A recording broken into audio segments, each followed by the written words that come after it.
গতকাল নাটোর জেলা বড়াইগ্রাম থানায় একটি অনুষ্ঠানে উপস্থিত হয়েছিলেন শামসুল আলম রনি এবং একটি অনুষ্ঠানে উপস্থিত হয়ে তিনি নাটোর জেলা কমিটি নিয়ে মুখ খুললেন এবং ভয়ঙ্কর তথ্য দিলেন এই শামসুল আলম রনি ভাই। তাহলে তিনি কি ভয়ঙ্কর তথ্য দিলেন চলুন আমরা এই ভিডিওতে সম্পূর্ণ দেখে আসি তিনি কি বলেন। বাংলাদেশে নতুন করে বিএনপিকে নিয়ে ষড়যন্ত্র শুরু হয়েছে, চক্রান্ত শুরু হয়েছে। যে ষড়যন্ত্র চক্রান্তের আপনারা দেখতে পাচ্ছেন নাটোর জেলা সহ বড়াইগ্রামে এখন সেই চক্রান্ত অব্যাহত আছে। যেখানে দেখতে পাচ্ছেন বিগত 17 বছর যারা বিএনপিকে যারা বাঁচিয়ে রেখেছিল, বিএনপিকে আন্দোলন সংগ্রামের মধ্য দিয়ে এই ছাত্র দলে বিশেষ করে যারা ছাত্রদের এখানে যারা উপস্থিত আছেন ম্যাক্সিমাম সবাই প্রত্যক্ষভাবে বিএনপির আন্দোলন সংগ্রামের সাথে ছিল এবং সবাই তারা এক একজন 10টা 12টা করে মামলার আসামি। তারা কেউই দীর্ঘ 17 বছর, দীর্ঘ 15 বছর, দীর্ঘ 10 বছর কেউ একটি দিনের জন্য বাড়িতে ঘুমাইতে পারে নাই। আজকে যারা অনেকে দেখা যাচ্ছে যে বিএনপির সাথে দীর্ঘদিন না থাকার কারণে হঠাৎ করে তারা বিএনপি নেতা শাস্তি যাচ্ছে, আমি সবাইকে উদাত্ত আহ্বান জানাবো, তৃণমূলের কর্মী যারা ছাত্র দলের নেতাদেরকে উদাত্ত আহ্বান জানাবো, আপনারা আমাদের পাশে থাকবেন। বিশেষ করে হাইব্রিডদের আর কোনোভাবে জায়গা দেওয়া যাবে না। বিগত দিনে বিএনপি আওয়ামী লীগকে যেভাবে প্রতিহত করেছেন, এখন সময় হয়েছে বিএনপি নামধারী হাইব্রিডদের প্রতিহত করবার। সুতরাং এখন বিভিন্ন সময় দেখা যাচ্ছে বিএনপির যারা ত্যাগী নির্যাতিত নেতা কর্মী তাদের বিরুদ্ধে চাঁদাবাজির তকমা লাগানো হচ্ছে। যারা লাগাচ্ছে তারা বিএনপির এতদিন কোথায় ছিল? যারা অভিযোগ দিচ্ছে তারা বিএনপির কর্মকাণ্ডের সাথে 17 বছর ছিল কিনা তাদের ব্যাপারে প্রথমত খোঁজ খবর নিতে হবে। কারণ যারা বিএনপির ত্যাগী নেতা কর্মীদের বিরুদ্ধে যে অভিযোগ দেওয়া হচ্ছে তারা যদি বিগত 17 বছরে যদি আমল নামায় 17 বছরে 17 সেকেন্ডের জন্য যদি রাজপথে থেকে থাকে, একটি মামলার আসামি হয়ে থাকে, আমরা বলবো আপনাদের ওয়েলকাম জানাবো। পাশাপাশি বিএনপি নেতৃবৃন্দের কাছে, বিএনপির হাইকমান্ডের কাছে আমার বিনীতভাবে আহ্বান থাকবে, যারা এই ধরনের অভিযোগ দিচ্ছে যে এই সমস্ত বিএনপির নেতৃবৃন্দ তারা বিভিন্নভাবে বিএনপি ইমেজকে ক্ষুণ্ণ করছে, চাঁদাবাজি করছে, বিভিন্নভাবে পুকুর দখল করছে, বিভিন্নভাবে জায়গা দখল করছে, বিভিন্নভাবে মানুষের বিচার নামে প্রহসন করছে, করে টাকা খাচ্ছে, তাদের বিরুদ্ধে অবশ্যই বিএনপিকে ব্যবস্থা নিতে হবে, সঠিকভাবে ব্যবস্থা নিতে হবে। যদি যাদের বিরুদ্ধে অভিযোগ আনা হচ্ছে সেই অভিযোগ যদি প্রমাণিত না হয়, যারা অভিযোগ দিচ্ছে তারা যদি অভিযোগ প্রমাণ করতে ব্যর্থ হয়, তাদের বিরুদ্ধে বিএনপিকে ব্যবস্থা নিতে হবে। কারণ দীর্ঘ 17 বছর আন্দোলন সংগ্রাম করবার পরে তার রাজনৈতিক ক্যারিয়ারকে যদি ধ্বংস করা হয় ষড়যন্ত্র চক্রান্তের মধ্য দিয়ে, যারা অভিযোগ দিচ্ছে সেই অভিযোগ সত্য না মিথ্যা সেটা যাচাই বাছাই করতে হবে সঠিকভাবে। আমি মনে করি বিএনপির একটি টিম করে দেওয়া উচিত, একটি বিচারক প্যানেল করে দেওয়া উচিত, একটি তদন্ত টিম করে দেওয়া উচিত, যারা সঠিকভাবে এই সমস্ত যাদের বিরুদ্ধে অভিযোগ এসছে, যদি লিখিত অভিযোগ দিয়ে থাকে বা মৌখিক অভিযোগ দিয়ে থাকে, তাদেরকে প্রথমত দেখে নিয়ে তাদের সাথে তাদের সরাসরি জবাব নিয়ে এবং তদন্ত কমিটির মাধ্যমে যে তদন্ত কমিটি যে রিপোর্ট প্রদান করবে এবং বিচারক প্যানেল যে সিদ্ধান্ত নেবে, সে সিদ্ধান্তে যদি ওই কর্মী বা ওই নেতা যদি দোষী সাব্যস্ত হয়, তাকে দল থেকে আজীবনের জন্য বহিষ্কার করবার আমি দাবি জানাচ্ছি। আর যে অভিযোগ দিচ্ছে সেই অভিযোগ যদি মিথ্যা প্রমাণিত হয়, যে অভিযোগ দিচ্ছে সেই অভিযোগ যদি মিথ্যা প্রমাণিত হয়, যে অভিযোগকারী তাকেও দল থেকে আজীবনের জন্য বহিষ্কারের দাবি জানাচ্ছি আমি। কারণ এই সমস্ত মিথ্যা প্রোপাগান্ডা ছড়িয়ে একটি নেতা, একটি ত্যাগী পরীক্ষিত নেতাকর্মীকে দল থেকে বের করে দিয়ে তার ক্যারিয়ারকে ক্ষতিগ্রস্ত করবেন, এইটা হতে দেওয়া যাবে না।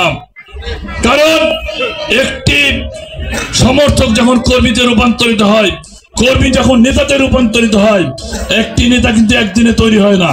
হয় কি একদিনে তৈরি হয়? হাতের যে মোবাইলটা আছে এইটা কি একদিনে তৈরি হয়েছে? একদিনে কিন্তু তৈরি হয়নি, হাত থেকে ফেলে দিলে কিন্তু মোবাইলটা ভেঙে যাবে না, এইটা কিন্তু চিরতরে নষ্ট হয়ে যাবে।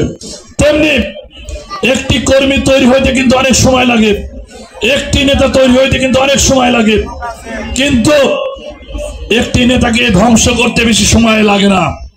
আপনারা জানেন বড়াই গ্রামের ইতিহাসে সবচেয়ে একটি জনপ্রিয় নেতার জন্ম হয়েছিল, সবচেয়ে একটি খরজন্মা নেতার জন্ম হয়েছিল। আমি মনে করি বড়াই গ্রামের ইতিহাসে সবচেয়ে জনপ্রিয় নেতার নাম শহীদ ছানানুর বাবু, যিনি ছাত্র নেতা থেকে জনতার নেতাতে রূপান্তরিত হয়েছিলেন। তাকে প্রকাশ্য দিবালোকে ষড়যন্ত্র চক্রান্ত করে তাকে হত্যা করা হয়েছিল। বাবু তৈরি হতে কিন্তু অনেক সময় লেগেছে, দীর্ঘ 25 থেকে 30 বছর সময় লাগছে, কিন্তু সেই বাবুকে 5 মিনিটের মধ্যে পিটিয়ে তাকে হত্যা করা হয়েছে। আজকে একই রকম ষড়যন্ত্র বড়াই গ্রামের মাটিতে আমরা লক্ষ্য করছি। বড়াই গ্রামে যারা আন্দোলন সংগ্রাম করেছে, বড়াই গ্রামে 17 বছর যারা বিএনপিকে তিলে তিলে বিএনপি নামকে যারা বাঁচিয়ে রেখেছিল, তাদের বিরুদ্ধে ষড়যন্ত্র করা হচ্ছে, তাদেরকে রাজনৈতিকভাবে হত্যা করবার ষড়যন্ত্র হচ্ছে। একটি কর্মীকে প্রাণে মারলে মারা হয় না, কারণ একটি কর্মী যখন একটি স্বপ্ন নিয়ে যখন বড় হয়, সেই স্বপ্নকে যখন ধূলিসাৎ করবার জন্য যে ষড়যন্ত্র চক্রান্তের জাল বিস্তার করা হয়েছে, তার রাজনৈতিক ক্যারিয়ারকে ধ্বংস করবার যে ষড়যন্ত্র চক্রান্ত হচ্ছে, শুধুমাত্র তার রাজনৈতিক ক্যারিয়ার ধ্বংস করলেই সে কিন্তু অটোমেটিক্যালি তার কি হয়, হত্যা হয়ে যায়, রাজনৈতিকভাবে সে খুন হয়ে যায়। আপনারা কি চান এই সমস্ত ত্যাগী নেতা কর্মীদেরকে রাজনৈতিকভাবে হত্যা করবার সুযোগ আপনারা দিতে চান? রাজনৈতিকভাবে যদি কোনো ত্যাগী নেতা কর্মীকে যদি সুযোগ না দিয়ে থাকেন, না দিতে চান, আজকে আপনারা ওয়াদা করবেন যারা দীর্ঘ 17 বছর বিএনপিকে আন্দোলন সংগ্রামের মধ্য দিয়ে বড়াই গ্রামের মাটিতে বাঁচিয়ে রেখেছেন, তাদেরকে রাজনৈতিকভাবে হত্যা দিবেন, ষড়যন্ত্রকারীদের মাধ্যমে হত্যা দিবেন। যদি হত্যা না দিতে চান, তৃণমূলের কর্মীদেরকে ঐক্যবদ্ধ হতে হবে। এই সমস্ত হাইব্রিড চোর চিটার বাটপার যারা বিএনপির নাম বিক্রি করে বিএনপির ত্যাগী নেতাদের বিরুদ্ধে ষড়যন্ত্র করছেন, তাদেরকে আপনারা প্রথমত প্রতিহত করবেন। আমি বিএনপির সর্বোচ্চ নেতা থেকে শুরু করে যারা নীতি নির্ধারক, তাদেরকে আবারও দৃষ্টি আকর্ষণ করে বলতে চাই, আপনারা সঠিকভাবে তদন্ত করুন, সঠিকভাবে বিচার করুন, আরো গভীরভাবে খোঁজ খবর নিয়ে একটা নেতার বিরুদ্ধে অ্যাকশনে যাবেন। তার আগে তার রাজনৈতিক ক্যারিয়ার ধ্বংস করবার অধিকার আপনার নেই, কারণ আজকে আপনার রাজনৈতিকভাবে হয়তো কোনো বড় চেয়ারে বসছেন, সেই ক্ষমতার অপব্যবহার করে একটি কর্মীর ক্যারিয়ারকে আপনি ধ্বংস করছেন। ভবিষ্যতে আপনাকে প্রস্তুত থাকতে হবে, যদি আপনি আপনার ক্ষমতার অপব্যবহার করে একটি কর্মী বা একটি নেতার ক্যারিয়ারকে যদি আপনি ধ্বংস করতে চান, আপনিও ঠিক একই পথে হাঁটবেন, আপনারও ক্যারিয়ার ক্ষতিগ্রস্ত হবে। কারণ তৃণমূলের নেতা কর্মী আমাদের অন্যায় সাময়িকভাবে মেনে নিলেও দীর্ঘমেয়াদী রাজনীতিতে আপনার অন্যায়কে কোনোভাবে প্রশ্রয় দেবে না, মেনে নেবে না। একসময় তৃণমূলের কর্মীরা ফুঁসে উঠবে, আপনি অন্যায়ের বিরুদ্ধে তারা প্রতিবাদ করবে, তখন আপনি কোথায় যাবেন? আপনার এই অন্যায় আচরণ, আপনার এই রাজনৈতিক উচ্চবিলাস এবং রাজনৈতিকভাবে ক্ষমতাকে ব্যবহার করে একটি তৃণমূলের কর্মীকে, তৃণমূলের নেতাকে বা একটি তিল তিল করে গড়ে ওঠাকে নেতাকে যদি তার কেরিয়ারকে ধ্বংস করে দেন, উপর আল্লাহ দেখছেন, কারণ উপর আল্লাহ চেয়ার নির্ধারণ করে রাখছেন, চেয়ার উপর আল্লাহ পর্যন্ত গড গিফট, আল্লাহ যাকে চাইবে সম্মান তাকে কেউ ঠেকা রাখতে পারবে না। উপরে আল্লাহ যদি চাই আপনার নেতৃত্ব যদি সঠিক থেকে থাকে, আপনাকে সাময়িকভাবে বাধাগ্রস্ত করতে পারে, আপনাকে 1 বছরের জন্য বাধাগ্রস্ত করতে পারে, 2 বছরের জন্য বাধাগ্রস্ত করতে, 5 বছরের জন্য বাধাগ্রস্ত করতে পারেন, কিন্তু আপনার কবরে যদি সঠিকভাবে আল্লাহ লিখে রাখে, আপনি যদি কর্মকাণ্ড সঠিক করে থাকেন, আপনার চেয়ারে বসবার জন্য আপনার যে ক্যারিয়ার সেটা কোনোদিনই কোনোভাবে ঠেকাতে পারবে না। তার উদাহরণ দেশনেত্রী বেগম খালেদা জিয়া। আপনারা দেখেছেন খালেদা জিয়াকে 3 তারিখেও হাসিনা পালানোর আগে 3 তারিখে শুনছিনা খালেদা জিয়া মারা গেছে, এরকম ধরে কথা শোনা গেছে না? 2 তারিখে শোনা গেছে না খালেদা জিয়া মারা গেছে, হাসপাতালে শোনা গেছে না? আমরা এক সময় জেনেছি খালেদা জিয়ার মৃত্যু হয়তো জেলখানাতেই হবে। আমরা ভেবেছিলাম তারেক রহমান হয়তো বাংলার মাটিতে আসতে পারবে না, কারণ ফ্যাসিস্ট হাসিনা যে ষড়যন্ত্রের জাল বিস্তার করেছে, এখান থেকে হয়তো খালেদা জিয়া জেলখানাতেই মারা যাবে, তারেক রহমান ওই বিদেশের মাটি থেকে বাংলাদেশের মাটিতে আসতে পারবে না। কিন্তু আল্লাহর মার, দুনিয়ার বার, ষড়যন্ত্র চক্রান্ত করে কেউ কখনো টিকে থাকতে পারে নাই। হাসিনা দেখছেন না হাসিনার পরিণতি কি হয়েছে? হাসিনাকে একসময় মনে করতো আল্লাহ থেকে অনেক বেশি ক্ষমতাধর নিজেকে মনে করতো।